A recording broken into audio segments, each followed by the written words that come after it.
12 বছর পায়ে হেঁটে পৃথিবী ভ্রমণে বেরিয়েছে এই যুবক। যখন বাইরে তাপমাত্রা 40 ছুঁই সেই সময় পায়ে হেঁটে গোটা বিশ্ব ভ্রমণে বেরিয়েছেন 28 বছরের বাংলাদেশি যুবক সৈফুল ইসলাম শান্ত। ইতিমধ্যেই বাংলাদেশ হয়ে ভারতে এসেছে সে। দুপুর রোদে যশোর রোড ধরে হাঁটছেন তিনি। অবাক লাগলেও নিজের লক্ষ্যে অবিচল এই তরুণ।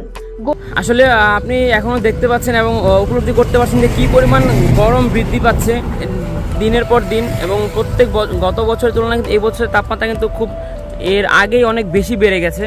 তো আসলে এই থেকেই আসলে আমার এই জলবায়ুর যে পরিবর্তন ঘটছে, বিপর্যয় ঘটছে, সেটার থেকে যেন আমরা রক্ষা পেতে পারি বা সেই গ্লোবাল ওয়ার্মিংটা যেন কমিয়ে আনতে পারি, সেই লক্ষ্যে আসলে আমার এই বিশ্ব ভ্রমণ। গোটা দেশ ভ্রমণে তার আনুমানিক সময় লাগবে প্রায় 12 বছরেরও অধিক। এই দীর্ঘ সময় নিজের পায়ে হেঁটেই গোটা বিশ্ব ভ্রমণের পাশাপাশি বিশ্ব উষ্ণায়ন কমাতে ও পরিবেশ রক্ষার বার্তা ছড়িয়ে দিতেই এই অভিনব সিদ্ধান্ত তার। বিশ্ব ভ্রমণের প্রতিবদ্ধ বিষয় হচ্ছে save trees, minimise global warming. আপনি নিজেও মানে ঘামছেন প্রচুর, আমাকে দেখতে বুঝতে পারছেন যে কী পরিমাণ গরম এখন শুরু হয়ে গেছে অলরেডি। তো আসলে যদি এইভাবে চলতে থাকে তাহলে পৃথিবীতে আসলে বসবাস অযোগ্য হয়ে যাবে খুব দ্রুত, তাপমাত্রা যে হারে বাড়ছে। আসলে সেই জন্যই আসলে আমাদের গাছগুলি বাঁচানো দরকার এবং বেশি করে গাছ লাগানো উচিত।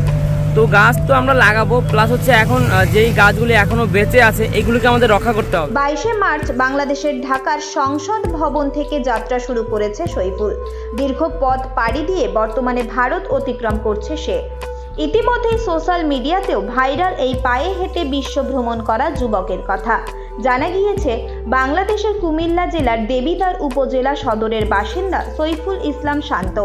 আগ্রহের জন্যই ঢাকার কলেজ থেকে ভূগোল ও পরিবেশ নিয়ে পড়াশোনা তার। শান্ত এর আগে 2022 সালে 75 দিনে হেঁটে বাংলাদেশের 64টি জেলা প্রায় 3000 কিলোমিটার ভ্রমণ করেন। এছাড়াও 64 দিনে 1500 কিলোমিটার হেঁটে বাংলাদেশ থেকে ভারতের যথা ঢাকা, সান্দাকফু, দার্জিলিং ভ্রমণ করেন। বর্তমানে 193টি দেশ ভ্রমণ করার উদ্দেশ্যে হাঁটছেন বাংলাদেশি এই তরুণ। পিঠে ব্যাগ, হাতে লাঠি, গরম থেকে বাঁচতে মাথায় টুপি আর পায়ে নিতান্তই কিটো পরে হাজার হাজার মাইল পথ হাঁটার লক্ষ্যে এগিয়ে চলেছে বছর 28-এর এই যুবক। আর এরই ধারাবাহিকতায় আমি বাংলাদেশের 64 জেলা হেঁটে ভ্রমণ করেছি এবং তখন এই বৃক্ষরোপণের বার্তা সকলের নিকট পৌঁছানোর চেষ্টা করেছি।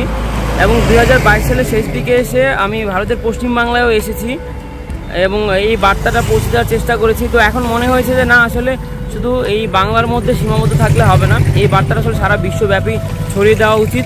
সেই লক্ষ্যেই আসলে আমার এই পদযাত্রাটা। আসলে এখন যেহেতু পৃথিবীর বিভিন্ন দেশে যাব, এখন পর্যন্ত ওরকম সময় আমি নির্ধারণ করে বের হইনি যে আমার এতটুকু সময় লাগবেই। তবে আনুমানিক 10 থেকে 12 বছরের একটা প্রোগ্রাম নিয়ে আমি যাত্রা করেছি। প্রখর গরমে যশোর রোড ধরে চলার পথে বহু মানুষ তাকে দেখে এগিয়ে আসছেন। তার এই পায়ে হেঁটে বিশ্ব ভ্রমণের কথা শুনে রীতিমতো অবাক হয়ে যাচ্ছেন অনেকেই। তার সঙ্গে তুলছেন সেলফিও। পাশাপাশি মানুষের সঙ্গে দেখা হলেই সৈফুল ইসলাম শান্ত পরিবেশ সচেতনতার বার্তাও তুলে ধরছেন তাদের কাছে। ক্রমশ বেড়ে চলা পৃথিবীর তাপমাত্রা হ্রাস করতে পরিবেশ রক্ষার প্রয়োজন রয়েছে। এই বার্তা বিশ্বের বুকে ছড়িয়ে দিতেই যুবকের এই কঠিন সিদ্ধান্তকে রীতিমতো কুর্নিশ করছেন পথ চলতি মানুষজন। উনি যে এই জিনিসটা করছে, এই যে বার্তা দিচ্ছে যুব সমাজকে, এটা অতুলনীয়। মানে এটা অবাক করে না, 12 বছর একদম আশ্চর্যজনক। আমরা ভাবতেও যেটা পারি না সেটা উনি ভেবেছেন। ঠিক আছে, এর জন্য ওনাকে ধন্যবাদ। ঠিক আছে, এই বাংলাদেশকে রিপ্রেজেন্ট করছে উনি। ঠিক আছে, এর জন্য অসংখ্য ধন্যবাদ। দিনে প্রায় 40 কিলোমিটার করে হাঁটা পথে লক্ষ্যমাত্রা রয়েছে তার। রাত্রে পথেই নিচ্ছেন বিশ্রাম। চলার পথে ফল ও ডাবের জল আর সঙ্গে প্রচুর পরিমাণে জল খেয়েই বেশিরভাগ সময় থাকছেন তিনি। চেনা পরিচিতদের পাশাপাশি পথ চলতি মানুষজন ভালোবেসে অনেক সময় আশ্রয় দিচ্ছেন বলেও জানান শান্ত। বাংলাদেশে যখন থেকেছি তখন বাংলাদেশের বিভিন্ন ধরনের ডাকবাংলোগুলিতে, আমাদের গভর্নমেন্ট যে ডাকবাংলো, উপজেলা ডাকবাংলো রয়েছে সেখানে থেকেছি এবং ভারতে এসে এখন পর্যন্ত পরিচিত বন্ধুদের বাসায় থাকছি, কারণ এর আগে যদি আমি ঘুরে গেছি এই রাস্তাগুলো সব আমার চেনা। ভারতে পশ্চিমবঙ্গ হয়ে পায়ে হেঁটেই ঝাড়খণ্ড, বিহার, উত্তরপ্রদেশ দিয়ে দিল্লিতে পৌঁছানোর ইচ্ছে রয়েছে তার। তারপর সিদ্ধান্ত নেবেন নেপাল নাকি উজবেকিস্তান কোন দিক দিয়ে পরবর্তী যাত্রা করবেন। এরপর রাশিয়া, জাপান, দক্ষিণ কোরিয়া, চীন, Vietnam, Thailand, Malaysia, Singapore, Indonesia সহ এশিয়া ও তারপর আফ্রিকা, ইউরোপ ঘুরে উত্তর আমেরিকা, দক্ষিণ আমেরিকা ও অস্ট্রেলিয়া মহাদেশ ভ্রমণের পর আন্টার্কটিকা মহাদেশে গিয়ে এই বিশ্বভ্রমণ শেষ হবে বলেও জানান তিনি। এই দীর্ঘ লম্বা সময় যাত্রাপথে প্রখর তাপপ্রবাহ, বৃষ্টি, শীত উপেক্ষা করে বিভিন্ন পরিস্থিতিতে চ্যালেঞ্জ নিয়েই এগিয়ে চলতে হবে তাকে।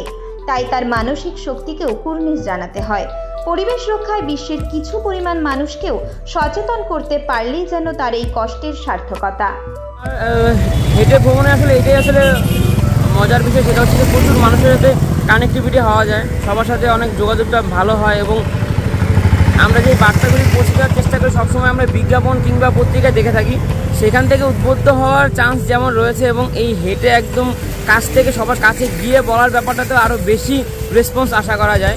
তো সেক্ষেত্রে আমি বলবো যে আসলে এই জন্য আসলে হেঁটের ভ্রমণটা করা যেন আরও বেশি রেসপন্স পাই, সবার কাছ থেকে যথেষ্ট ভালো রেসপন্স পাচ্ছি। সবাই যখন থেকেছি তখন বাংলাদেশের বিভিন্ন ধরনের ডাকবাংলোগুলিতে, আমাদের গভর্নমেন্ট যে ডাকবাংলো, উপজেলা ডাকবাংলো রয়েছে সেখানে থেকেছি এবং ভারতে এসে এখন পর্যন্ত পরিচিত বন্ধুদের বাসায় থাকছি, কারণ এর আগে যদি আমি ঘুরে গেছি এই রাস্তাগুলো সব আমার চেনা। মোট কত কিলোমিটার আপনি কভার করবেন?